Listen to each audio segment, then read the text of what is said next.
These folks are finishing and signing up. Thank you all so much for coming and welcome to the Low Link Speaker Series on genealogy this month.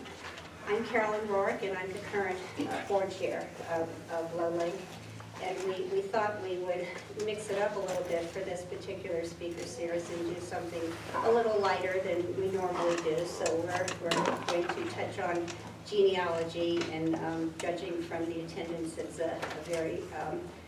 it's a subject of high interest to quite a few of you. I've been, probably like most of you, I've been doing family history research for quite a while, about 15 years, and I've uncovered lots of second and third and fourth cousins along the way. And last year, I even helped a first cousin discover a long-lost half-brother that she had never known about. So you never know what's going to shake out of the branches of the family tree that you're shaking. You don't need a lot of expertise to do family history. You just need a passion for it and a desire to learn how to do it right. And you also don't need a lot of money to do family research, which is nice. And that's why we have our speaker here today, Katie Derby.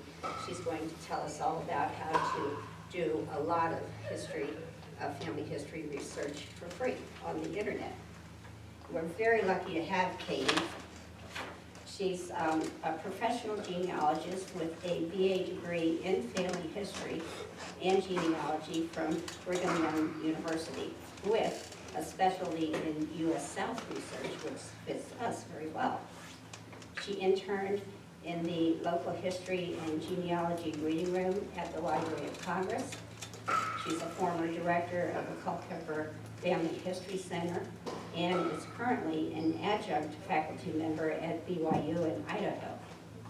She's directed and taught at several regional and national conferences, and she lives in Culpeper with her 5 children. I've heard Katie speak on numerous occasions, and we're in for a real treat. She's enthusiastic, and she really knows her topic, and she helps us to understand it. So help us to welcome Katie.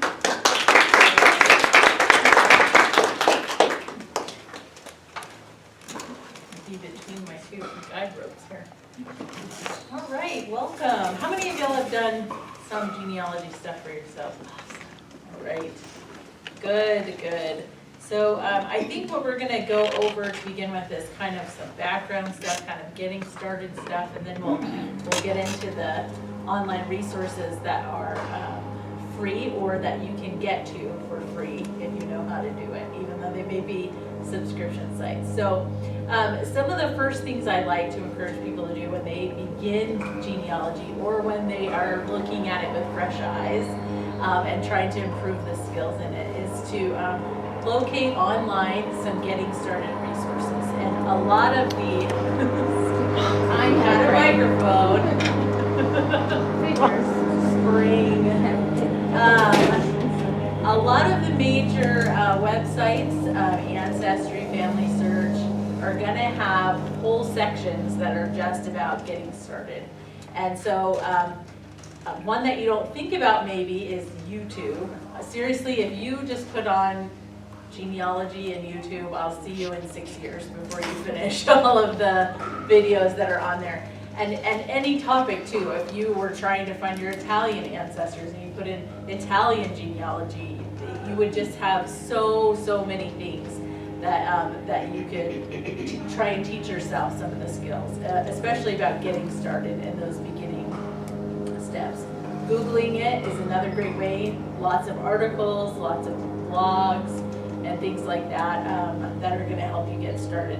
And when I get to the part where I demonstrate some of the websites, I'll show you how to get to, like on Family Search, how to get to that family history guide if I can find it. So I also like to start with some basic vocabulary because I think that a lot of times people get confused about what things mean. So I just like to review it and answer any questions you guys might have as we get further into it. So the first is the difference between an online database and an online tree. So an online database is a collection of records. It's going to be a database that's full of birth certificates or marriage licenses or church baptism records. That's an online database. An online tree is where someone has put together names in a pedigree chart form. And there's two kinds of online trees. There's kinds that people just develop for themselves, and it's an individual's tree that they made for their family. And there's a communal tree where everybody contributes into a single tree database. So the communal tree model is what's on Family Search, and the independent individual model is more what you'll see on Ancestry. Both of them have pluses and minuses to them. The one that you keep yourself means nobody else can mess with it, and you have time to work out and find sources and attach them at your leisure and all that. The communal one means everyone is working to make it all connected, which is great because you're going to be able to benefit from the work and research of a lot of other people, but it also means people can disagree with you and change something on the communal family tree if they think they have evidence that something is a different date, for instance. Yeah. Sorry to interrupt. My No. mechanical pencil just failed. Oh dear. Does anybody have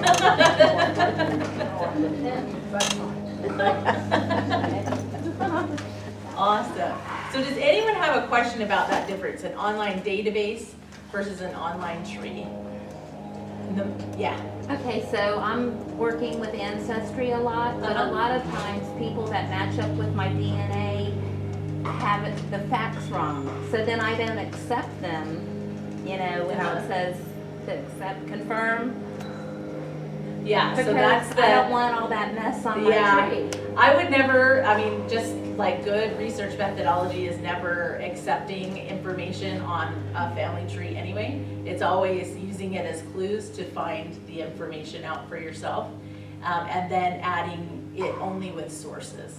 So that's really what happens on Ancestry is people see somebody else's tree that kind of matches up and they just say, oh yeah, that one, that's the same person and I accept everything you said. You really shouldn't do that. That's called a compiled source. A compiled source is something created by someone gathering a lot of information from a bunch of different places. So an online tree is a compiled source. A published biography is a compiled source. A published genealogy is a compiled source. A regimental history, compiled source. All of those things are somebody, a person or a group of people saying, I found this over here and this over there and this over there, and this is what I think it means. And the problem with accepting that is you're accepting their interpretation of the information. What you should be doing is trying to find the information in its original format and preserving that so that it can be interpreted by different researchers in different ways. It's the information we're after, and the interpretation of it, you don't want to take that from someone else. You want to be able to do that for yourself. So yeah, great scenario. Another vocabulary is the types of sources that we talk about. So there are primary and secondary sources, and primary sources are created at or near the time of the event, and they are reported by someone who is a witness to the event, okay? So a birth certificate is a primary source for the birth, because it's recorded at or near the time of the event, and the informant is usually the doctor who delivered the baby, or maybe the mother who delivered the baby. One more hardship than the other, but you know what? There's a lot of other information on a birth certificate. There is how old your mother was when you were born. There's the address your parents lived at.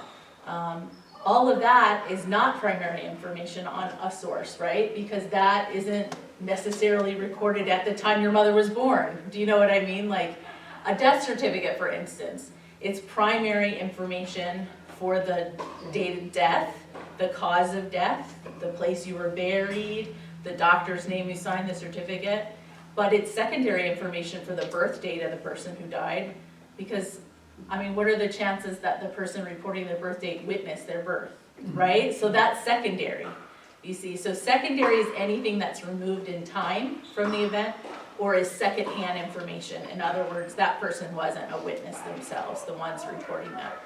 So this is where it gets tricky, y'all. None of us can be a primary informant for our own births. We just can't. All of us believe our moms when our moms tell us the day we were born. We just have to believe them because we weren't there. We can't say that we were there. So you just kind of have to think through the information, who's giving it and when they're giving it, to try and figure out this primary and secondary situation. Primary source is always superior to secondary. Yeah. So to that point, like when you're looking at a marriage license, it always lists the spouse, the husband's parents' information, right? Which is also very helpful when you're trying to research a tree. But that's not primary information. The parents of the groom. Right. Is that what you're saying? Yeah, it can be. So the parents of the groom, so this is when it comes into question. If you have two sources that conflict with one another, Right.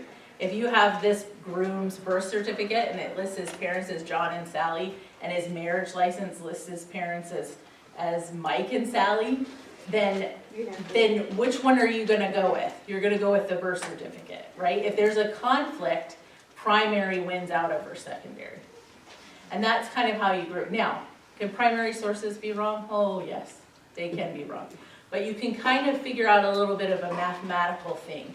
So if it's primary, one primary source is worth two secondary sources. So two secondary sources that agree with one another is on par with a single primary source that disagrees, right? Then you're tied. If you get a third secondary source, all three of these agree with one another, and you're going up against a single primary source that's in disagreement, you're gonna start to come this way with that information. A lot of this is, I don't wanna say a game, but it's an art. How's that? A lot of this is an analysis, and what I can give you are the statistics that are gonna work out most of the time to be in your favor with this secondary, primary stuff, but you also will get a feel for it. You'll get a feel that the birth date or the age reported on a marriage certificate for someone who's saying they're 18 is a little less reliable than someone saying they're 26. Because people push their age up to 18 when they want to get married, but they're still 16 or 17. The age reported on a military enlistment, when someone says they're 18, a lot more suspect than when they say they're 26 for a very similar reason. So you'll start to understand that there are situations that you're going to be more suspect about than others, you know. So in other words, this formula, it's not hard and fast in every situation, but it's a good guide to help you. We talked a little about compiled sources. The opposite of a compiled source is an original source. So those are the two that are kind of on opposite sides. You always want to try and find an original source. Now, there's an original source, like a birth certificate that you were holding in your hand and you went to the county clerk and he brought out a musty book and laid it out in front of you and you flipped the pages and found. That's original. And then there's a copy that's been made of that original. Maybe it's on a microfilm, maybe it's been digitized and is online, maybe it's from a photocopier. Maybe someone sat in an archive and transcribed all the words off of that original birth certificate. All of those copies of an original are called derivative. And a derivative source, even though it's not the actual original, is still weighted better than a compiled source, right? So kind of getting this basic vocabulary and the basic understanding is going to help you once we get into the resources that you can see online to know which ones are valuable. The ones that are less valuable are usually going to be the ones you can get to for free the easiest, right? Compiled online trees, that kind of thing. They're usually open source, because they are like the low-hanging fruit, right? They're the, oh, come on in, it's so easy, and you're in there for 5 seconds and you get a ton of information and you know you're related to George Washington, and then we'll ask you to subscribe. The low-hanging fruit is often compiled sources. And what we need to understand is how to get to those original sources for free. Where's the actual value going to come from? And it's there, you just kind of have to work it out. You have to work it out. So I hope that vocabulary helps. Any questions about any of those terms before we move forward? All right. So some record types, this is another thing I like to go over. Vital records they record vital events, which are birth, marriage, and death. And they're usually kept by a government or an entity that has jurisdiction over a people. Church records, they kind of happen at the same time as vital events, but they're recorded at a church level. And so instead of a birth record, you're gonna have a christening record or baptism record. Marriage record, instead of a marriage license that you go to the court house and take out, you're gonna have the priest saying he married you in his church, right? So it's a marriage record, but just a different type of marriage record. And then instead of a death record, they're gonna have a record of you being buried by the priest performing the funeral and putting you in the cemetery next door to the church. So when vital records are not available, your very next step is always church records because they match up almost exactly. It's not going to be quite the same. Your christening record's going to be a few days off from when they were actually born because of course they gotta be able to travel and get themselves somewhere to get christened. But it's going to give you a ballpark idea. Again, you're going to get buried a couple days after you die. Maybe a few months if it's winter time, but it's going to give you, again, that ballpark figure. Are church records open though? Some are, yeah, but they're controlled by the church that collected them and preserved them, so a lot of times it's completely up to the policies of the church, but most of them are widely available. Yeah, and they're less encumbered in some ways because it's really up to, if the church is not centralized, in other words, like the Catholic Church is centralized, so they send all the records produced by a local priest go up to a bishop, go up to a diocese, and which means there's lots of copies, but it also means there's someone way up here who makes a decision about records for all of this down below. If it's not centralized, it's usually just whatever the priest or the pastor or the reverend that's in control of the church, where the records are in the basement, decides that. So it can go either way. It can be great, and it can be like, oh, we're just gonna have to wait 20 years for that minister to move on. You had a question? Are the Mormon records open to the public? Yes, always. Yep. And that's your biggest resource Yes. for free online research is going to be Family Search.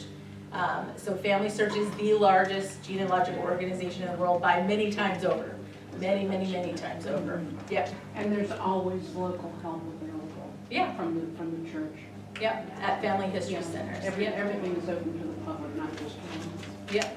So Which there's a we're not Family called History Mormons Center. anymore. Yeah, that's right. There's a Family History Center in Culpeper, and it's right behind the hospital there on a Willow Lawn is the road that goes right behind the hospital. And there's one in Fredericksburg. It's actually across the river, just over the river into Stafford, and it's on Boscobel Road.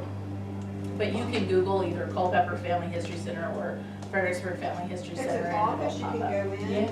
Mhm. Yes, And and somebody it's will sit there and Mm-hmm, yeah. What does it have there? help me out here. They have access to, let me see. Oh, it's a couple slides in. They have access to a lot of the subscription databases. So that's one of the places you would go to use those subscription databases learning for how to free. use Yeah, and they Family have Search particularly. family history consultants that'll just help you. Yep, just help you out. Yeah, But is it only for this region? no, It's all across the United States? Across the world. so, yeah, it's international records. So International. Family Search has records for all over the world. Yeah. And it's easy to use. Just saying. Military records. So military records are government, and most of those are held at the National Archives, which is local to us, I mean, compared to most people. A lot of National Archive records have been digitized and they're on a website called Full3, that's owned by Ancestry. But you can also go for free to the National Archives and have them pull a record for you. So most World War II records are lost, so don't try and get those. Most of those were lost in the St. Louis fire. Korean War. A what? You get. Korean War, yeah, Yeah. those are fine. Yeah.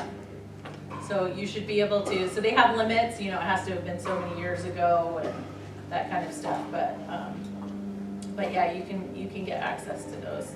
All right, so vital records, church records, and then land records. land records is an underused group of records, but they are very, very useful, especially when vital records and church records are not available. Often land records are the oldest records available because people really liked owning their land and being able to legally prove that they own their land. And the government had a vested interest in that because taxes were based on land ownership. So they kept really good records and made lots of copies of them to make sure they got their taxes. So land records include deeds, which all of us are familiar with. Patents, which is the deed that's first issued when land goes from government into private hands.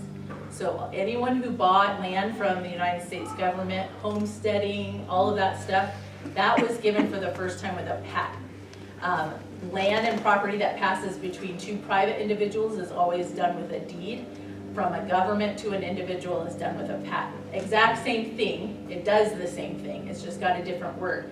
So if you are looking for somebody who bought land from the government, you cannot look in any database that has the word deed in it, because it's the wrong database. You're never gonna find that record. You have to look in the US government patent databases.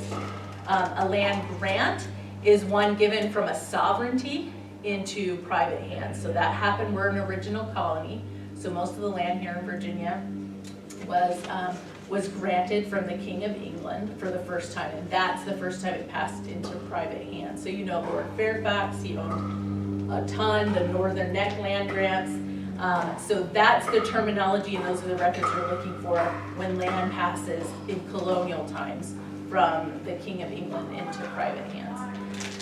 And then a grantor-grantee index, that is just an index for land records, and the grantor is the person selling them or giving them, and the grantee is the person getting them. So a lot of times people won't recognize that usage of terms, and they won't realize that that is a land record collection. Okay, any questions about land records? Awesome. Are they online or you have to go to the courthouse? A lot of them are online. Everything is going to be like a mixed bag, right? Like some things are going to be online and some things aren't. It really depends on the location that you're researching in. And so the very first thing you should do whenever you encounter a new location in your research is find out what's available in that area and what's online and what you have to go to the courthouse for, et cetera. And I'll show you the Family Search Wiki that lists all that information out in a really easy format. Are you gonna, Yes. see your moment? It's all right. Do you have any handouts? Are you gonna cover historical societies? Well, not really, Okay. because we're gonna talk about record groups, and usually when historical societies house a record group, they're gonna have, like in Virginia, for instance, so our historical society has its own facility. They actually rebranded, now they're the Virginia Museum of History and Culture. But they usually work hand in hand with an archive, and so they'll usually be archived or cataloged and kept in an archive rather than independent of somebody else. So You know, quite often you can pay a fee to research for you. That was the reason. I asked. yeah, If you but go that's over not it. free. But that is a No, good but point. it's helpful. Yeah. What kind of information would be in land records? So a land record's gonna tell you who bought the land from who and for how much. It'll give you a description of the land, which is great because a lot of people have the same name, and a lot of people with the same name are indistinguishable in the records unless you know that this John Smith lived next to the Big Oak, next to Rappahannock River, and this John Smith lived, 10 paces down from the witness tree by the crook in Swift Creek. Like being able to attach a land description with somebody really helps you distinguish two like named people. But it also helps you find family connections because land is heritable. So when land is inherited, when someone dies, a new deed is issued, and you'll see it passing from the deceased person to the people who have inherited the land, which indicates a family relationship. So that's when it's most useful. It's to reconstruct families through inheritance. Yeah. Okay, tax records. So you're gonna have personal property, which today that usually covers our cars and RVs, but in old times that was whatever they decided to tax, depending on what they needed money for. So in years where they were trying to raise money to fight a war, they were taxing people's watches and how many iron pans they had and a head of cattle and all of that. In years where they weren't as concerned, they were taxing wagons and number of horses and things like that. Slaves would be listed under personal property taxes. So that is where you would find information about slaves and be able to connect. If they're listed by their name, it's most likely going to be in the personal property tax records. And that's where you would connect slaves with a slave owning family.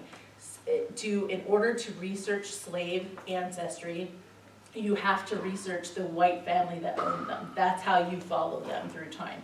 So that connection is easiest to make in personal property tax records. And then, of course, land tax records that we're all familiar with and works pretty much the same way as it always has.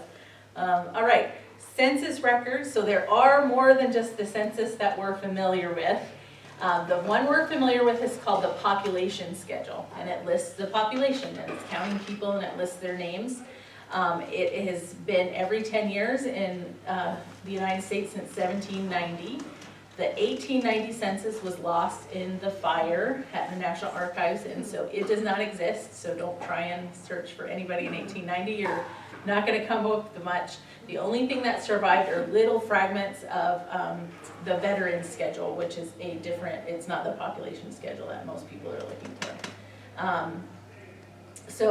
Then in 1850, they started listing everyone's name in the household. That's when they really become what we call genealogically significant. Prior to that, they just listed the name of the head of the household, and then everyone else was a tick mark. Females 10 to 20, and 20 to 30, 35, you know.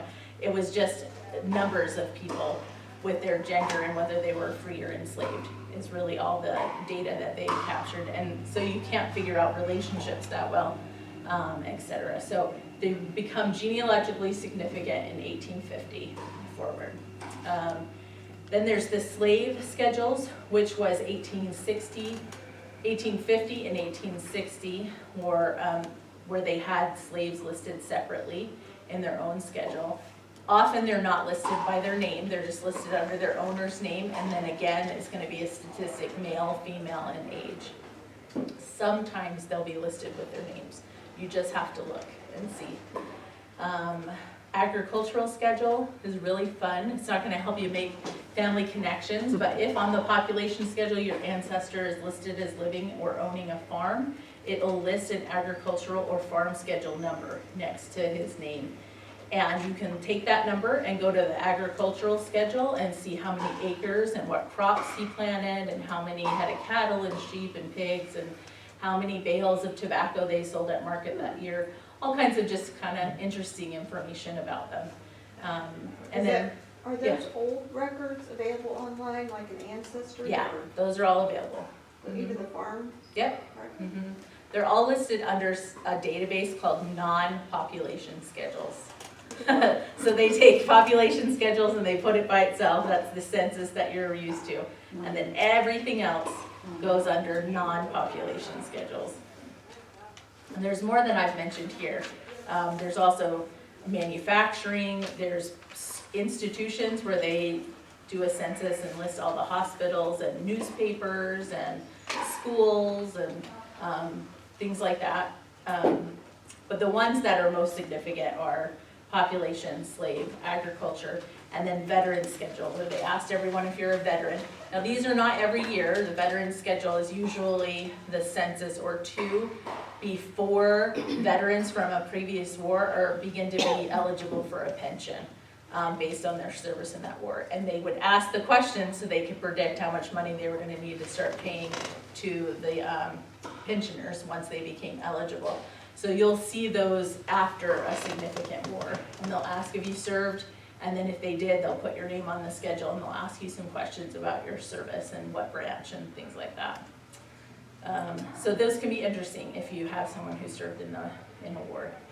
How far back does that come? Veteran schedules, I think it's about the same. I think it's 1880. So I'm trying to think. The first one they would have asked would have been as Civil War people became eligible. So I'm thinking 1880, then 1890's lost, and then probably 1920 in order to ask about World War I, and then probably 1930. I don't know the exact years, but that's kind of how it works. It's usually that 10 and 20 years past a war. Yeah, because it's all predictive, you know. So is it based on the pension, or is it based on whatever records they happen to have? So it's I'm mostly interested in the Civil War. Oh, it's them asking the person just when they're doing the population schedule, they say, did you ever serve in a war? And if your answer is yes, they go, okay, hold on. And they flip to the back and they start filling out a veteran schedule for that person. Okay. So it's not based on records they have, it's based on the reporting of the individual standing in front of them, which of course opens it up for deceit and, you know, other things. But when they came, but it was just predictive, it wasn't them applying for pension, right? It was just them saying, yes, I served in a war. Whether or not that's true didn't really matter, because if they did apply for pension, they had to prove they served in the war and have all kinds of documentation of their service. This was really just to get statistics to make some budget predictions. That's a good question. There is another one I didn't put on here, it's the mortality schedule. I don't know why I forgot that one, it's really, really important. So they asked if anyone in your household had died in the last 12 months. And that means that in theory, 1/10 of the population's deaths are recorded in the mortality schedule. And they were doing that to get statistics on cause of death. So they would especially, like, think of the Spanish flu. In 1920, they asked the mortality schedule, did anyone die in the last 12 months? And they were trying to figure out if in 1919, when everyone was dying of that flu, how many died of that cause. They used it to track typhoid outbreaks and things like that.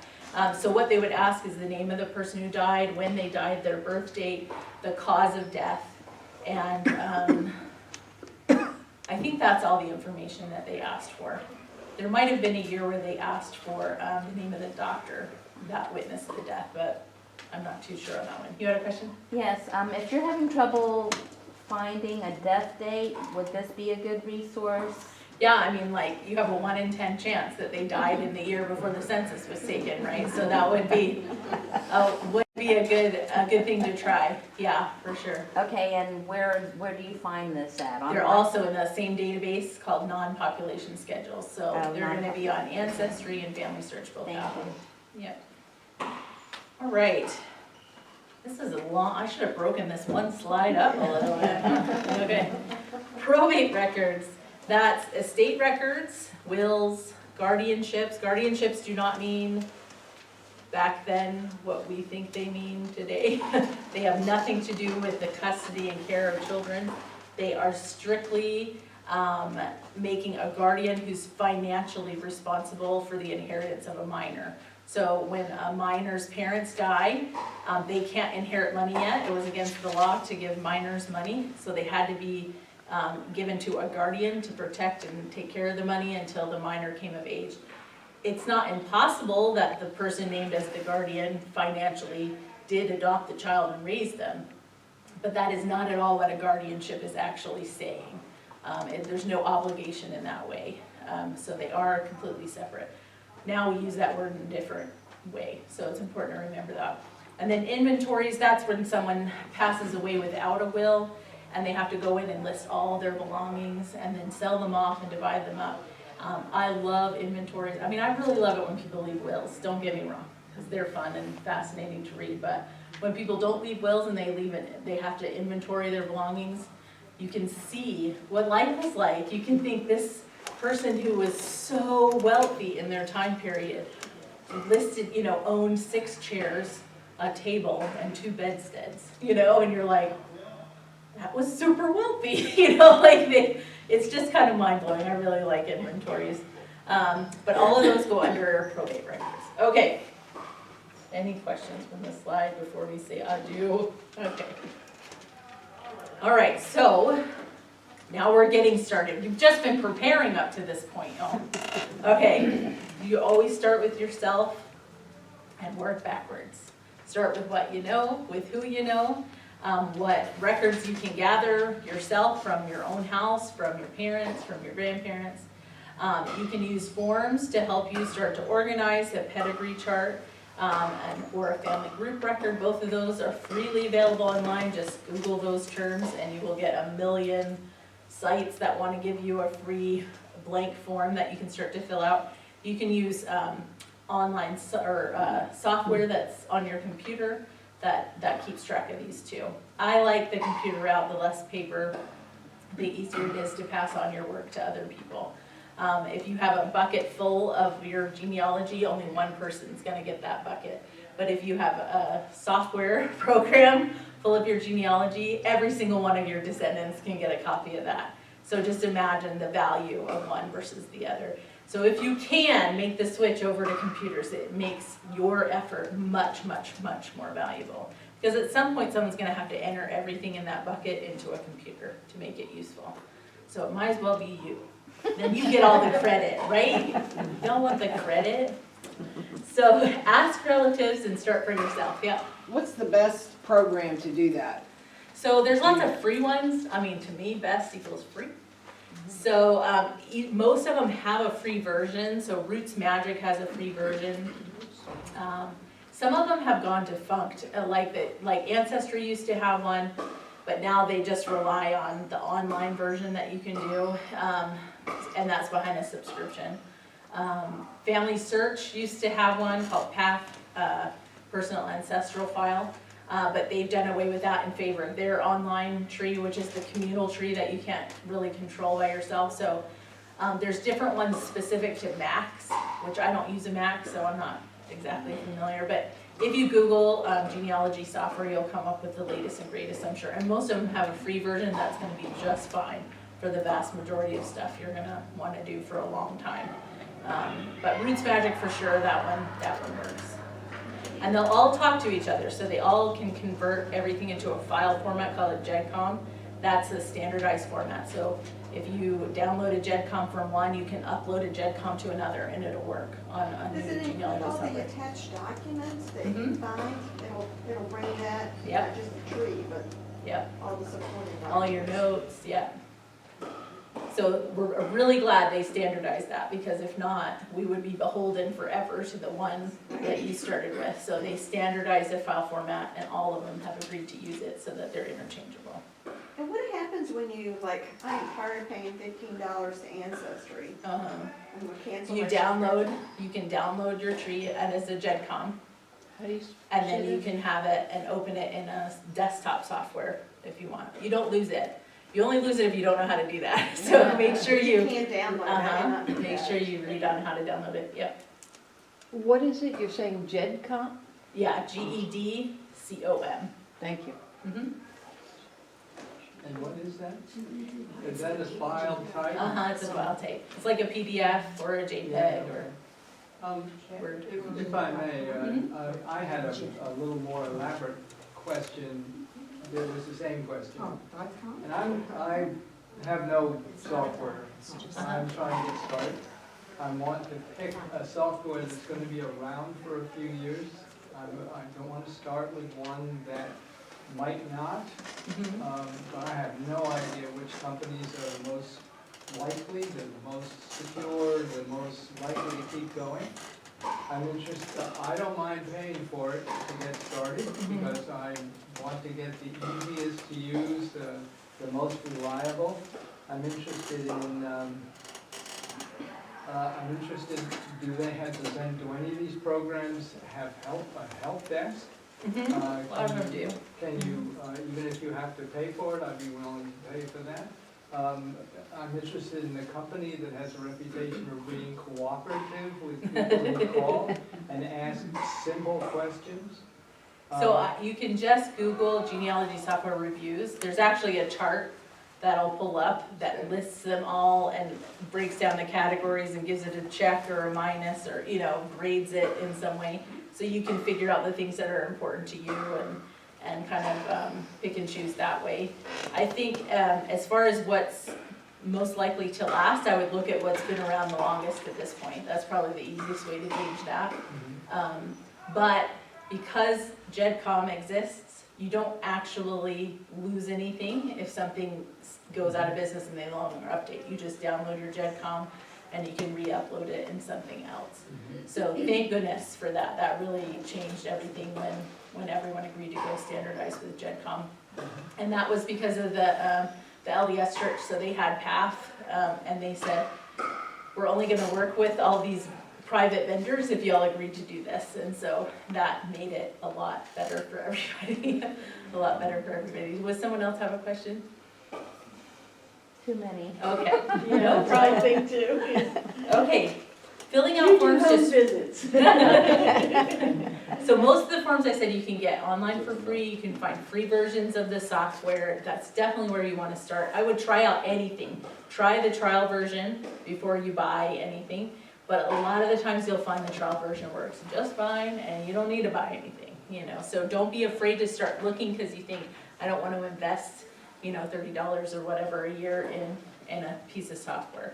Just try the free one and see what works out. When you're filling out either an online form, an online tree, or a paper form, there are rules. There are best practices, how about I say it that way? You're gonna always write an international date. You know, we write dates really poorly here in America. I don't know how we got into the habit of this, but everywhere else in the world goes from smallest to largest. It's always day, month, year. The month is always a 3-letter abbreviation. If you abbreviate it, it's always a 3-letter abbreviation, the first 3 letters of the month. And then year is always 4 digits, and the day is always 2. So 01 January 2019, okay? And that's the standard for all programs in JEDCOMs. Most of them today, like pretty much all of them that I've seen in the last several years, auto-correct your date. If you put it in American style, it'll be like, sure, change. It'll just like change it and ignore your input. Like it won't let you put in the date in the old style. But certainly if you're working on something older or you're filling out paperwork, you'd wanna make sure you use that international format. You always wanna record place names as they were at the time of the event, okay? This is very, very important because place names change so often. How many of y'all know the first name for the town of Culpeper? Does anybody know its first name? Fairfax. Fairfax. Now, do you know how many people come into the Culpeper Library saying, is this where I go to find my 1700 ancestor that was born in Fairfax, Virginia? And we go, yes. And they're like, oh, thank goodness, I went all the way to Fairfax today. And they said, nope, you gotta go down here. There is New and Old Rappahannock County, New and Old Arlington, New and Old Norfolk. Lots and lots of names have been reused. And not just like a big one broke in two and made a new county and this is the new one. That's not what I'm talking about. I'm talking about Rappahannock way down near the North Carolina border and Rappahannock north of Culpeper. You know, like Fairfax where it is now and Fairfax and Culpeper. You know, just very, very separate things, not derivative of one another in any way. So you have to record the name as it was at the time of the event. If someone's born in 1850 in Harper's Ferry, are you gonna put Virginia or West Virginia? Virginia, because there was no West Virginia in 1850. There was no West Virginia in 1850. And remember, records stay with the jurisdiction that created them. So where are the records for 1850 Harper's Ferry, Virginia today? Virginia, they're at the Library of Virginia. You're gonna have to go here. You cannot go there and try and get records for their location. All right, nicknames and alternative names versus a given name. When you fill out forms, there's a given name field. Sometimes it's just called name, but it's really given name, meaning the name this person was given at birth by the people who named them. Lots of things can happen. Immigrants come to the United States, their names are Americanized. Women change their last names because of naming pattern traditions. All kinds of things happen. People just change their names because they hate it. None of that is what you record in the given name field. All of that is captured in other parts of the form. There's usually a section or an option for a nickname. That's gonna be Bill when the person's name is William. That's a nickname. In the South, we have all kinds of weird nicknames, you'll know. I have an Aunt Doodle. I have an Uncle Bull who's named after a boll weevil. I still don't know his real name. Every single time I do this, I think, I need to look up his real name, I just can't remember it. Those are nicknames, okay? Alternative names are names that they were known by legally at a different time. So a woman's given name is her main name, and alternative name is gonna be her married surname. So does everyone understand the differences? Just record them correctly. And the reason it's so important is because the software works with where you record it. And a lot of this software will automatically search online databases for you. And if you enter the information incorrectly in that, your searches are not gonna be good when it comes to finding records to match with them. So I know forms are kind of obnoxious, but if you do them right, then it's gonna work to your benefit. All right, and always record main name for women. This is always a question for me when I'm in Ancestry. So the primary name for a female should be their maiden name. Always, always, 100% always. of the time. And if you do Okay? not know their main name, you have to list a title before it. You have to put Mrs. Mrs. Barbara Smith, which would indicate that Smith last name is her married last name, not her maiden name. Yeah, if you don't have Mrs. in front of it, it's assumed to be a maiden surname. But the older records, women are just left out. Yeah. You know, and so that searching with the married name is pretty, you're gonna get more information, but. Well, yeah, you And should you usually search find with her it. following the husband. If you find records on the husband, you'll find records on the female. So most of the algorithms are gonna look at a husband's surname and they're gonna search with both. But you have to tell it which is which, because before the marriage date, it's gonna look for a maiden surname records. After the marriage date, it's gonna change the surname it's looking for and prioritize that married surname. So if you fill out the forms correctly and you just get in the habit of entering the information, wherever you have to enter information, in a search form, on a tree, anything, if you get in the habit of doing it correctly, it's gonna work so much better for you. And you'll recognize when someone's not doing it correctly, which is an indication of the value of their research, right? Like, are they really good at researching? Are they following the kind of conventions that there are? Then what they've come up with is more, you can trust it a little more, right? As opposed to saying, yeah, none of that. They're just copying everything and they're not paying attention to any of the rules. It kind of makes you feel like you can't really trust what they've come up with. So it is an indication to others too of your work. You had a question? Yeah, if you use software that automatically searches and uses algorithms, and it comes up with an answer, does it tell you where it found it? Yeah, it should, yeah. Okay. But I don't like doing that. I teach everybody to search in the record on the website itself, because the algorithm and the control you have over the algorithm is usually only, the interface has to be on the website itself. So it's better to do it that way. So if it tells you that it's in such and such a database, then you go to that database Yeah. to make sure that. Yeah, I don't even let it run them, but if you do let it run them and it says, oh, we found your ancestor in the 1900 census on Ancestry, you go to the 1900 census on Ancestry and run a search for your ancestor. Because they're gonna tell you the one they think most likely, but let's say they've picked one. There's a big difference between picking one John Smith in Culpeper, Virginia in 1900, when there was only one John Smith in Culpeper in 1900. But it might be that when you look at it, there was 20. Do you know what I mean? Like, you have to see the results that actually come through to be able to say how certain you are this one is the right one. So there's a lot of things that get masked when you do that with your software.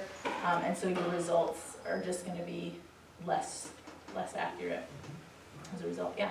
I've only been doing this about a month, but one of the things I've struggled with is, I guess some of the female relatives, descendants, are tough on their husbands, because two of them, their husbands just disappeared. I presume they died, and they remarried. Well, like, they could have been abandoned, could have been divorced, you don't know. And then they remarried. And how do you capture both married names? I found Ancestry seems to kind of mix it up with the kids, rather. So you capture all the marriages first. So you need to capture the marriage event. Even if you don't have a date for a marriage, but you see them living together as man and wife, then you can say they were married, and then you just put a source in there that says, this is how I know they were married. Like, you see them listed as parents for a child on a birth certificate, for instance. or you see them, I don't know, there's lots of places you can like know that they're married without it being a marriage record. Does that make sense? So you have to document how you know they were married, even though you don't have a place or a day or anything The like that. census of 1930 might show one, and 1940 show another. That's right. And once you create a marriage, you can enter in the names of both people, and then the algorithms know, okay, I'm looking for 3 different husbands with this person. She's gonna have had 4 different surnames over the course of her life, in theory, you know. Not all of the surname rules are the same. You know, in Latin countries, they keep all the names. They just keep adding them on to the end, which is great, because when you find someone, they have a genealogy tucked into their name. It's awesome. There's, I can't say the word very well, patronymic surnames out of like Sweden, out of Scandinavian countries, where every generation changes their last name. It's really just, your dad's name was John, your last name becomes John's son or John's daughter. And, you know, then then you marry someone named Erlin, all of your children have the last name Erlinson. Do you know what I mean? So the surname changes with every generation. Again, also makes it way easy to find the next generation, because as soon as you know someone's name, you know the name of their dad. And so you can just keep going like this. So our way of doing it is actually like one of the worst, y'all. One of the worst. So if you get into a country that does it a different way, you can just be like, oh, hallelujah, this is so much easier. But yeah, the algorithms know that. So they've been programmed to be aware of the naming patterns in different places at different time periods, and they will prioritize their searches accordingly. It makes it a lot easier. Well, you have to fill out the forms correctly for it to work. All right. All right. Let's talk about online subscription databases. These are not free, but this is how you get to them for free, okay? So the big ones are Ancestry, and a lot of public libraries have a library subscription to Ancestry. Culpeper does. I don't know about Orange. Does anyone know if Orange County Library has a subscription to Ancestry? Fredericksburg, the Central Rappahannock Regional Library System does. So if you have a library card and any of the systems that have it, then you can access it in the library for free, usually. Yeah, Ancestry doesn't let you access it remotely, so it's always going to be in the library. So I guess you don't even have to have a library card. You just have to go to the library and use one of their computers and it'll work. Family history centers also have Ancestry for free, so you can go there. Culpeper has Heritage Quest. Fredericksburg doesn't. The only one Fredericksburg has is Ancestry, so all the rest are just Culpeper. And then, I'm sorry, I don't know enough about Orange. I should have looked that up so I could tell you what Orange had, but you can just access these through their website. So, all right, Heritage Quest. It used to be more useful than it is now because it got bought by Ancestry, like most things, and so it's not super useful by itself. But I use that for Revolutionary War records. That's the best interface for Revolutionary War records, and they are complete and completely scanned. And you can go in and see the entire like pension packet when they applied for their pension or their bounty land, and read all about their service and just everything about them. It's really, really interesting. That's Heritage Quest? Yeah, Heritage Quest. So that you can get to remotely if you have a library card with Culpeper. You just type your library card number in and you can access that. Or if you don't have the library card, you can go to the library. Then Fold 3 is the military site. And so they've got a lot of the records are from National Archives that have been digitized. They don't have everything National Archives has, but they specialize in military records. So that's probably your first stop for all things military, US military. Now, there are going to be some overlaps. It does focus on US, but remember the US has been involved in wars with a lot of other countries. And for instance, in World War II, our records are lost, but it might give you returns for some British records because a lot of US soldiers hitched a ride on British ships. And so they will, or you've seen all the movies where when the war first started, before we were in it, they sent pilots to the Royal Air Force to fly. They're going to be in British records. So there are times when you're gonna find American names in foreign country military records. Just kind of think through the actual war and kind of like what happened in it as to whether or not your ancestor might be listed in some of those. But the vast majority on Fold3 is just US records. How were the records lost? Fire, Oh, fire, yeah, there was a fire in the St. Louis okay. National Archives facility, yep. Very sad. So about the only record they have for World War II is the death database. So they kept track when they died. They would apply for a government-funded headstone, and that then created a database of veterans. So veterans who died in the war or before the program for giving them a free headstone, or people who just didn't apply for one, aren't going to be listed. It's really hard to find information. You can find their draft record if they were drafted, but not everyone who was drafted served, and not everyone who served was drafted. So it's kind of hard. Yeah. If you have a relative that was a citizen of a foreign country, and they fought for that country as an ally of ours during the Second World War, is there an easy way to find the record? I guess the records would then be in that country. In that country. Mm-hmm. Is there an easy way to search that, or you just like Google? Yeah, you have to go to that country and look at what's available for them. The best place to start for any location is the Family Search Wiki, and I'll show that to you guys when we flip over and look at some of the websites. Yeah. We put our email list on this for them. Is that for you or is it for this organization? I can It's not share for it. me. I can share it. Well, what I'm wondering, would it be possible for you to send to the person that has their email your PowerPoint?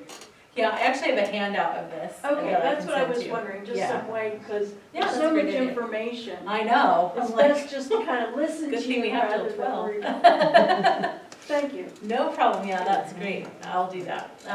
Sandboard Yeah, maps. that's what I mean, it's like- I'll demonstrate that. They're a great resource here in the United States. Sanborn was a fire insurance company, and they created exceptionally elaborate, gorgeous maps What year did they of towns, like 1870 to about maybe like 1960, somewhere in there. And this is a great way to track historic buildings through time. So I'll show you how those work, and we'll look at some of those. All right, so those are all available at Culpeper Library. Family History Centers have Ancestry, Find My Past, which is kind of like Ancestry for the UK. It has all the civil registration records for the British Isles. Newspapers Archives, that's where you're going to look for obituaries and things, historic newspapers. My Heritage, Archidigital, that's Scandinavian records, and GenieNet, which is a lot of European records. So Family History Centers are an especially important resource once you start getting into a foreign country. They're not gonna have absolutely everything, but they're gonna be better probably than your local library, which is gonna specialize in records for the area in which they serve, so. The Culpeper Library would have like the Culpeper newspaper back Yeah. in the late 1800s even, Yeah, they have it on microfilm. on microfilm. Yeah, So you have to kind of- yeah. All right, some other free databases, Family Search, of course, which we're gonna talk about in more detail. David Rumsey Maps, there's a great historical map collection. The Library of Congress is a great, they have a lot of digitized stuff, including Sanborn maps. So as Sanborn maps fall out of copyright, they're being digitized and put on Library of Congress website for free. So some of those older maps, you can just go right to the Library of Congress and see them. You don't have to go to a library that has a subscription to that database. National Archives, of course, has a great website. They have a lot of digitized content, but they also have a lot of really good guides on where to go to get to records. So National Archives covers federal records, military records, government records, immigration records, naturalization records. They are just gonna have a lot of information at the federal level. So federal level versus local level, your state and local level are gonna do vital records, land records, tax records, that's gonna be at the local level. Federal is gonna be census, immigration, naturalization, that kind of thing, military. So All right, and then the Library of Virginia has a massive amount of digitized records for Virginia. And then you can kind of say you should look at the state archive or wherever it is you're searching, that they're likely to have digitized a fair number of their stuff too. When you say microfilm, I haven't used microfilm in probably 25 years, but is it abstracted or do you have to like flip, like? It's different, some of them have, no, it's not abstracted, it's actual, it's an image of the document.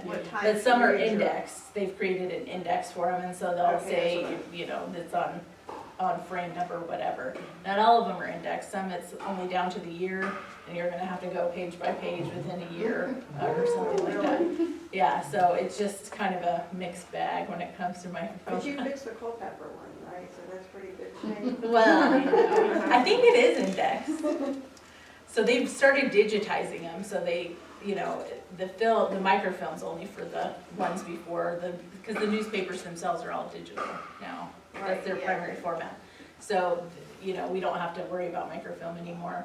I don't know. I don't know if they've opened index. It's been a while.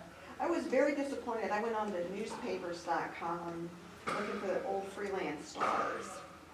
And they only had it like in like 1930. Yeah, well, if you want historical newspapers, especially if they still exist today, the record custodian is the publisher of the newspaper. That's who owns the rights.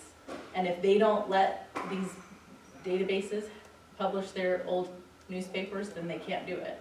It's not like they fall out of copyright. Right. They can't, they literally can't do it.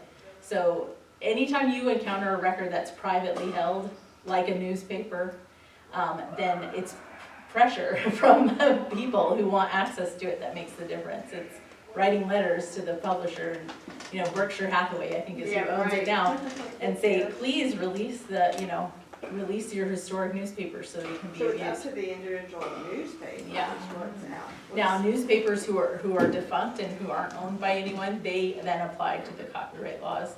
So you can wait so many years and then anyone can publish them. But ones that are still current, they're completely locked down by whoever owns them. Yeah, I know. So a lot of times we kind of think, why won't they get that? Why won't they, you know, why won't this site, why won't Family Search go do that? They'll do anything that someone lets them do. They'll go they'll go digitize whatever someone allows them. It's always the record custodian that's in control of the access of these records. But if I wanted a 1950 Freelance Star, I could go to the Family History Center and they would have it on microfilm. I don't know if it's microfilmed.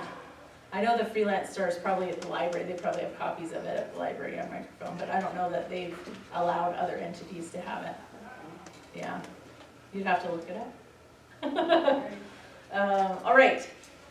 Oh, goodness. I'm glad we have till 12.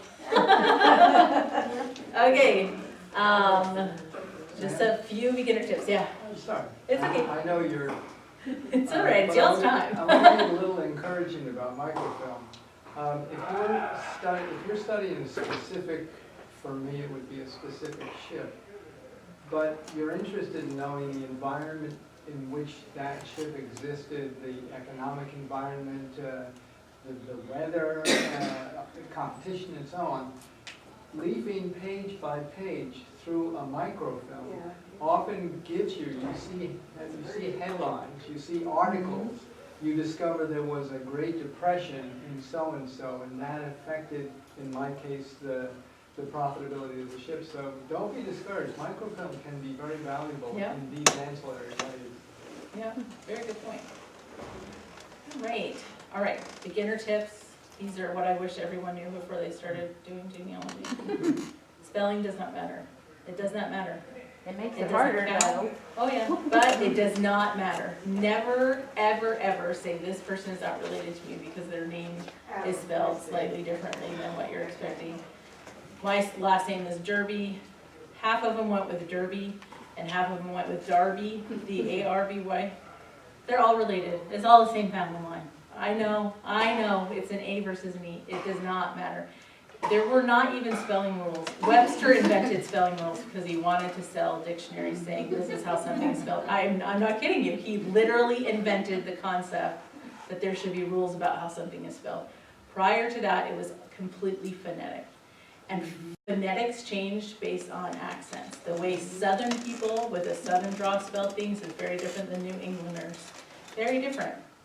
So it does not matter. In fact, the more ways you could figure out how to phonetically spell something, the more literate you were considered. I've seen clerks, clerks who were literate in an age where not many people were, spell the exact same person's name 3 different ways in the same document because they could. So do not let spelling discourage you at all. Most algorithms are programmed in with spelling variations, but you have to sometimes put in spelling variations, change the spelling yourself in order to find the right person. Don't be afraid of it. All right, age doesn't matter, I know. It's gonna matter to an extent. If someone's 100 years younger than they're supposed to be, that's not the same person. If they're 10 years younger, probably the same person. Okay, how many times in the last month do you think you've had to recall or report your social security number or your birth date? Yeah, imagine the last year, the last 10 years, over the course of your whole life. Do you know how many times someone was asked how old they were? Once, when they were old enough to pay taxes or get married. That's it. I still have to turn to my husband and go, how old am I? Like, I forget by like a year or so, you're like, what am I this year? Have I already, oh, yeah, And I tell someone my birth date and my social security number all the time. So the idea that someone could report their birthday off by a few years, totally acceptable. You know what else happened? It was really rude to ask people how old they were. And so these census takers, these people filling out forms, they could not bring themselves to ask. So they guessed. They guessed generously. Generously. They were like, you look about 40. And so we get into these records not understanding that that was the historical context in which they were created. And we judge them based on our standards today, which is people don't just go off saying they're 10 years older or younger than they are. They know better. They didn't then, or they weren't really asked. So don't let age being off deter you. Don't let spelling, don't let age. Gender and race can be all over the place. A lot of times you will see people fill out census and they will just keep doing the thing that was in front of them. So you'll see a whole neighborhood of people listed as black, and then there'll be one white person in it, and it won't clue in to put a W, and they'll put B for black. Or, just because that's been the last 3 pages of people that they've interviewed, you know what I mean? Mistakes get made all the time. My grandmother's name is Willie, that's her given name. And she was listed as a boy on the census because the census taker came up to her dad and said, tell me your children's names. And he told her their names. And the census taker didn't ask if Willie was a boy or a girl. They figured they knew what Willie was and put a male next to her name. So gender, race, all these things can be wrong. Just don't let it be the thing that makes you decide it's not the right person. All right. A lot of things change. So our idea of junior and senior is very different than what it was historically. Now a junior is someone whose father has the same name as them. In previous times, and I can't give you an exact date because it varied based on region and the customs, but in previous time, someone listed as senior was the older person who lived in this place that had this name. And someone listed as junior is merely the younger person that lives in this place and has the same. They didn't have to be related. It could be John Smith, the old guy that lives over here, John Smith Sr., and John Smith, that young guy that just moved here from Tennessee, John Smith Jr. And when John Smith Sr. died, guess what happened to what was previously called John Smith Jr.? He became John Smith Sr. It gets super confusing. What makes it a problem is if you put today's standards on it and say, oh, John Smith Sr. is the father of John Smith Jr. Nope, that's not what it meant. It could have meant that. It often meant that. It often meant they were related in some way, maybe a grandfather and a grandson who was named after him. But it does not mean what it does to us today, so be careful. A lot of mistakes in genealogy complete wrong lines that go back generations are because people don't understand that it doesn't mean the same thing. All right, in-laws. When someone was reported as their son-in-law, today that means the person who married your daughter. In olden times, it means an adopted son. A son by law. A son-in-law means a son that you adopted. A daughter-in-law means a daughter that you've adopted. They didn't use the word adopted, and so that's what it meant. When it began to mean that versus what we think of it as, it varies. You're just gonna have to be super hyper aware that you don't make the assumption that it means what it does to us today. All right, the calendar changed. We won't go into too many details on it because I could spend an hour and a half just on that. But in 1752, the colony switched from the Gregorian calendar to the Julian calendar, or Julian to Gregorian rather. And so we lost several days in 1752. The first month went from March to January.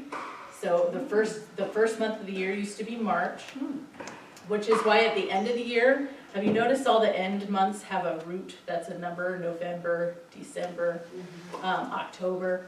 October meaning 8, November meaning 9, December meaning 10, but those are not the 8th, 9th, and 10th month. They used to be. That's why they had those names. They used to be the 8th, 9th, and 10th. January was the 11th month, and February was the 12th month of the year, and the first month of the year used to be March. So we've swapped all that down.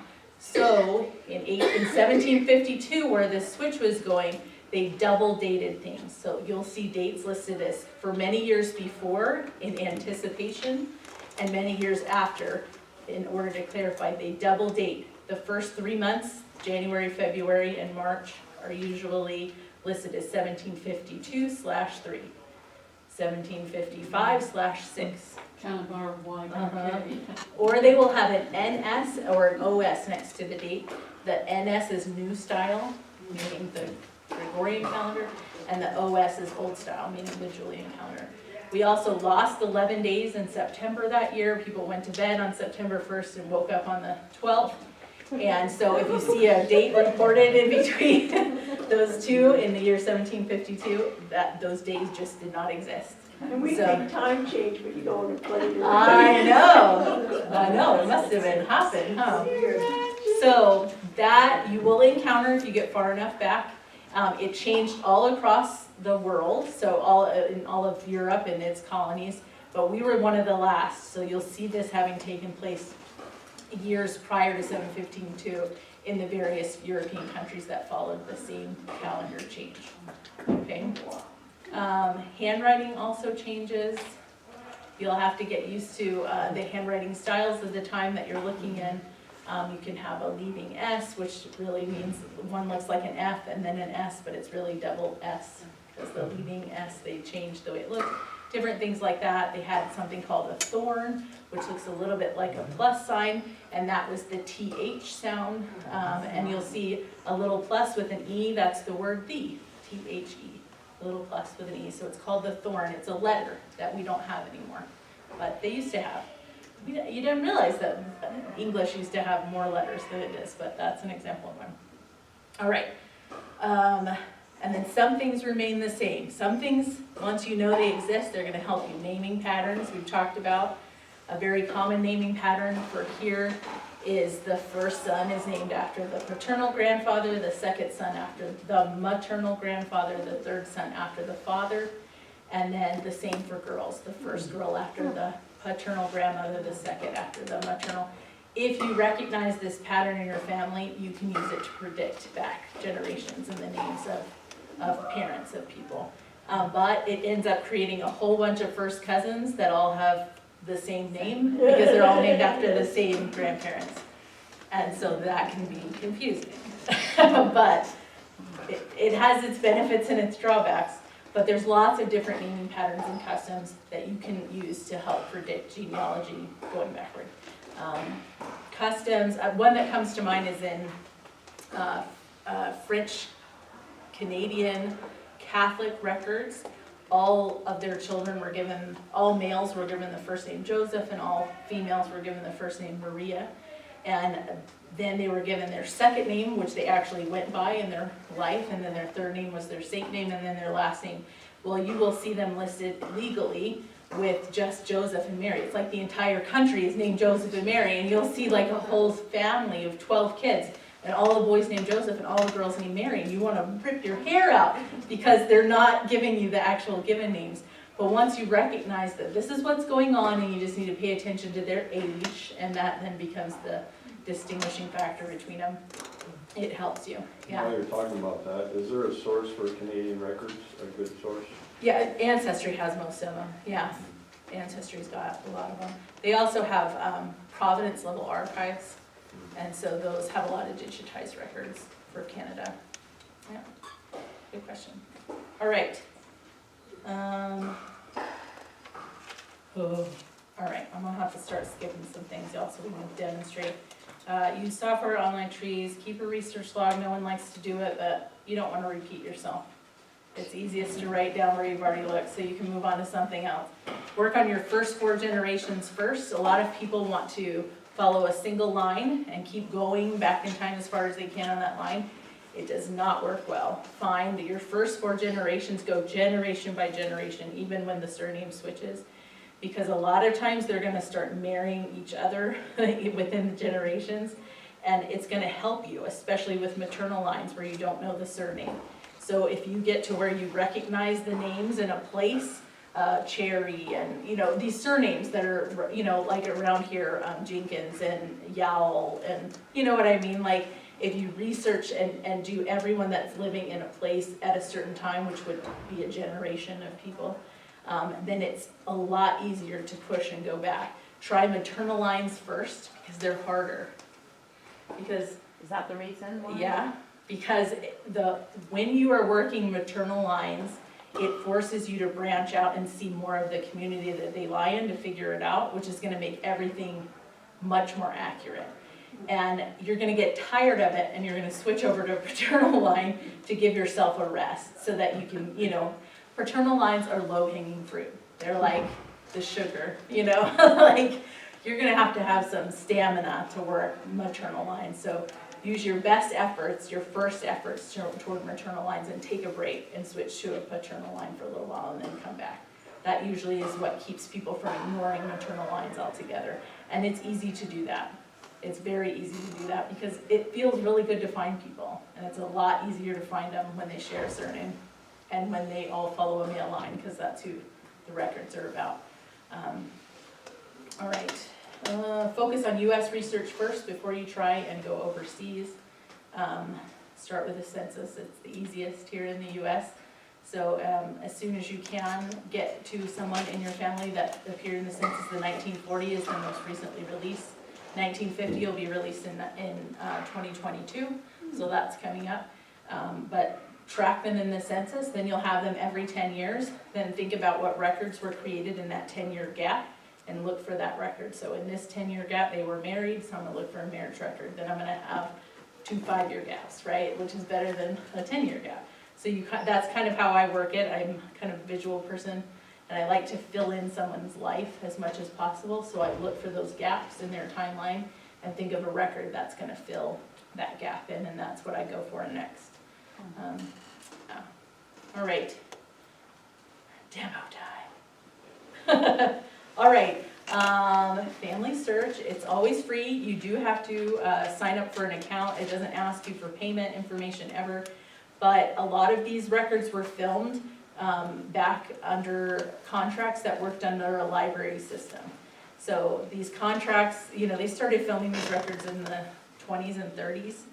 And so the contracts were based on these records being at the Family History Library in Salt Lake City and just staying there, and patrons coming in and looking at them but not being able to take them home with them, like a library system would. And as things have progressed and now we have digital technology, they can digitize them and people can see them online. In order to comply with those old contracts, they have to recreate the library system in some way. They have to control the access. So they've created it where you have to just sign in. So they can count that as controlling access, like a library card would be, and then they can let you see the digital images. You're not going to be able to see all of them. Some digital images on Family Search, you still have to go to a Family History Center. All of that is dictated by the record custodians and the contracts that they signed when they allowed the records to be filmed. So if you ever want to see a record that's not accessible at home on Family Search, you have to get in contact with the record custodian and kind of petition. A lot of times it's government, and government listens to its patrons, you know, so it can do a lot to influence the access you have on those. Yeah. I have a Mormon cousin Uh-huh. that had done that. Am I able to go onto that site? Not using his name, but find the records that he's already built? Yeah, because this site has the communal family tree. So any information entered about somebody is all open. There's no living people, so even if you enter a living person in, you're the only person who can see them. It does not allow anyone to see someone that doesn't have a death date entered for them for privacy reasons. But this is the same, so if you were to look up, so you wouldn't be able to see me or my husband or children. Let me make this smaller so you can see it. But you could see all of my grandparents who have deceased. So you would be able to pick it up here, and all of this displays the exact same for everybody. Let me switch it to the, get more generations on. So you know how on TV they show that, like, that Roots show? They come up with this big roll-up, right? Mm-hmm. So are there things available to be able to print out something like that? Mm-hmm. So on here, you can go in Like, I guess you have to to the go print to. option, and you can download it as a file. You can pick the number of generations. There's also software that, they call affiliate software, that works with Family Search, and you log in, your Family Search login on this software, and it will print So you I big, see, massive it's easier- posters for a fee, you know, like, for the- it just downloads the data, and creates it for you. But yeah, there's lots of, yeah, you can do all of this on here.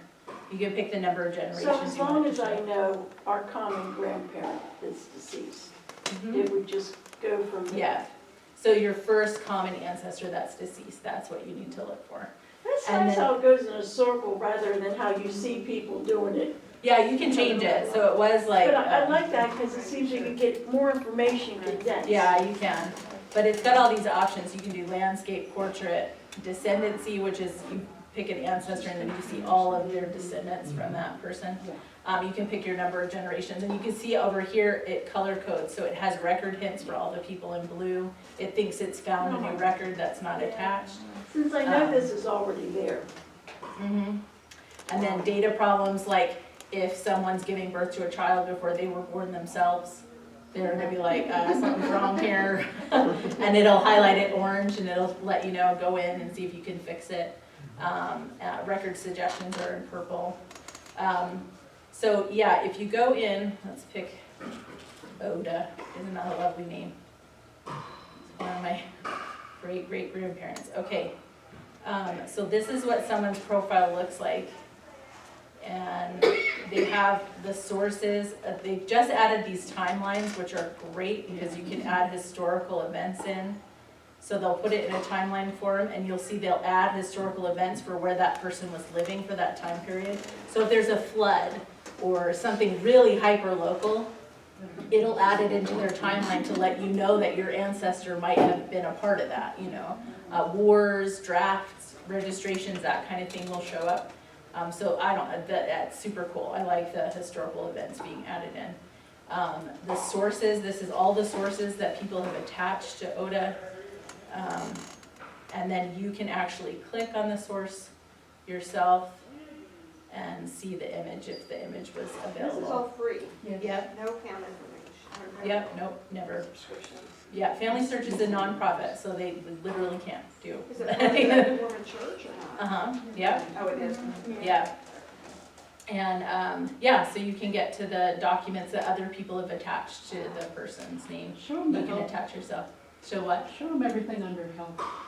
Oh, yeah, we're gonna get That's there. unbelievable. When you pull up a document, whenever you're doing like a census or something where it's like multiple people, you always wanna go a couple pages before and after to get that context like you were talking about of the surrounding areas. A lot of times you'll find families lived close together, especially in rural areas where they farmed, or they would inherit land and they would all just build homes right next to one another. So it always pays to look a little before and after. You'll probably catch a lot of relatives. But you can get to the documents themselves and, you know, be able to read them. Sometimes it's, the documents aren't, the images aren't available, but they have published an index, and so you can get, someone has taken the vital information out. I mean, vital meaning important information out, and just made it into a database.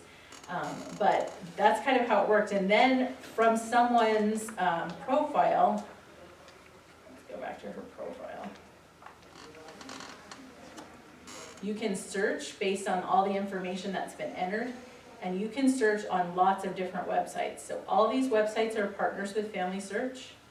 And if you have your own account, or if you're in a place where they're free and open, you can click to search, and it will put all this information that's been added about ODA into Ancestry, and search for records on Ancestry, or onto Find My Past, or MyHeritage, or GeneaNet. So it makes it really convenient, because it works with all the other ones. None of the other ones do this back, but Family Search doesn't care. They just want people to find their ancestors, and they're not making any money. So they have made partnerships with all these websites and said, we'll run your search engines on our website to help people find more information. So Family Search really is, because of those reasons, it's a great place to start and kind of base your research, because it works. It's friends with everybody, where everybody else that's for profit is just out for themselves, you know? Yeah. So I'm not familiar with Mormons, I just know this. So what is it about the religion that has this being something that you have to do? Well, great. I am a member of the church, so I can answer this. I just wanted to know how this is So started. doctrinally, so doctrinally, like most religions, we believe we're all children of God, so we're all related. And really, we are all related, like literally, if you do genealogy, we're all gonna be related somehow. And so a big part of our understanding of being children of God is honoring our ancestors. And so in order to do that, we need to know who they are. And so we do a lot of research so that we can put ourselves in a place where we can be grateful for the things that the people who came and lived before us did to bring us here. And we have religious rites that we do based on ancestors, which is pretty common. I mean, it's actually called veneration, ancestor veneration, which is a part of most religions. Like Day of the Dead in Mexico. Day of the Dead in Mexico is a great one. Memorial Day is kind of a similar idea. It's not religious, but it's a cultural example of that. There's lots of religions who do very elaborate, like dinners, where they set a place at the table for their dead ancestors, or create a shrine, or burn money so the smoke can go up to heaven and bless their ancestors, different things like that.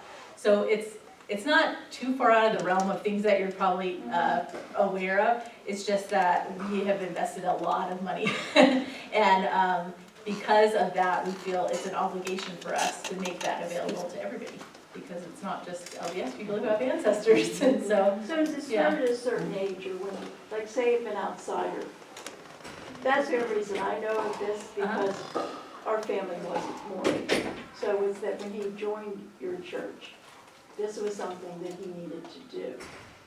So is that it's all? not like a requirement to do, it's just, you know, I just always There's not thought like a that it was, requirement. just for, hearsay kind of thing. Yeah, no, these are great questions. I'm glad to be able to answer them. Yeah, it helps too to know there's no like an alternative motive. There really is, they never want money. Like I swear, they're never gonna want any money. Yeah, you had a question? Yeah, you get on that site and find obituary way back. Fine, obituaries. There's some. It's not gonna be like they have all obituaries. It might be, this one newspaper in Idaho said, yeah, here, have our obituary section and digitize it. So the way that you're gonna have to work through that is you're gonna need to go to search and all the way down here to the research wiki. And this is probably the last thing I'll be able to show because my time's up. But if you put in the place you're researching, and if this is anywhere in the world, town all the way to a country level. Oh, I'm gonna do it down here. Where's Washington, D.C.? That's why I can find it. it gives you a page and it starts listing all this information specific to that location. So it will give you step-by-step how to find a birth record in Virginia. It's based on Virginia laws, what records are available, what you need to do to find them. So it'll literally ask you questions. Is it before or after 1853? If it's before, this is what you look for first. Click here and it takes you to Virginia death records. It takes you to Virginia cemetery records, to Virginia newspapers. And it gives it to you kind of almost in the order that you should search it. It'll say try this first, then try this database, and all of these are connected in here. It'll take you right to the database to search. So it's a great way to work your way through based on a location. And it has, let's go back. It has a lot of information about what records exist. It's got the clickable map. I told you it's got all of the extinct or renamed counties. You're gonna need to know this for whatever place you're in. It has major migration routes that go through the area, so if your person disappears, you need to pick them up on a migration route and see what towns they went through on the way to wherever out west. You pick them back up, see if they had any babies or someone was married on the way, and you'll need to be able to follow the migration routes to do that. So all of that is here. They've gathered it all, the colonial parishes for Virginia, and each of these has a list of all the records. So you see all the record types. It'll take you to a list of all the known online church records for Virginia, and it just gives it to you. Starts breaking it down by religion. And that was inside the familyhistory.com, all the. This is all on Family Search. Family Search. Yeah, Wow. Family Search. Family Search. And if you click on help, it'll get you to, this is the getting started resources for them, and it walks you through. It's got lots of videos, lots of classes. Just a lot of information in here. And I'm sorry I couldn't go through the other ones, but there is a lot on all the other ones too. Heritage Quest, this is what Fold 3 looks like. This is Ancestry for Virginians, so this is the one free ancestry thing you can get here in Virginia. The link to this is on the Culpeper County website under the local history genealogy room. So these are Virginia records that Ancestry filmed, and they have to let anyone with an IP address in the state of Virginia see them for free. So here's the list of records that they have. And so you don't have to have a subscription to get access to those. And again, this is hosted by the Library of Virginia. So you can find the link there, or you can just go to the Culpeper library page and find the link there. Sorry, I'm running out of time, you guys. Thank you so very much.